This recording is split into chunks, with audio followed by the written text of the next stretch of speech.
everybody, just checking in to say that I finished A Tale of Two Cities by Charles Dickens. This was actually my third time reading the novel. The first time I read it, I was in 8th grade, and my English teacher had a copy on his shelves. And because I was interested in challenging myself to read classics, I decided to pick this book up, and it was so challenging. And even reading it the third time, there are passages that I was struggling to understand. There are some pretty difficult passages in this. I ultimately gave this book 3.5 stars. So, this story is, of course, taking place in London and Paris. We begin on the eve of the French Revolution, and Charles Darnay is being tried for treason in England. And there is a lawyer who is defending him that his name is Stryver. And Stryver, like his name suggests, is constantly striving to rise in the ranks in English society and to become more successful as an attorney.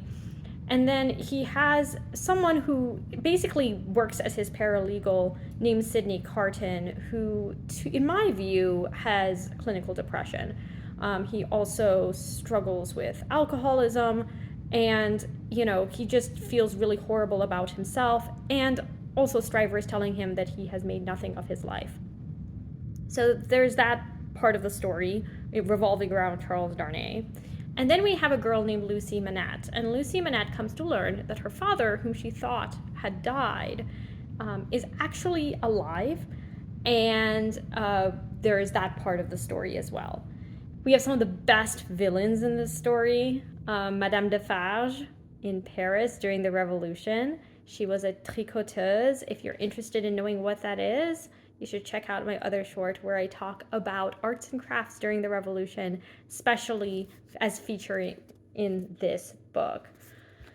I think that its strength is in the side characters. Its weakness is Lucy Manette. She's like this perfect, sweet woman, almost childlike, very innocent, swoons a lot, weeps a lot. She doesn't really have too much of a character development.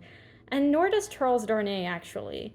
Like I said, I think it's more of the side characters that are the most interesting.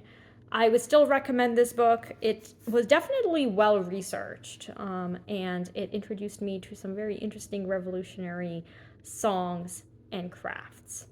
Thank you, everybody, for watching.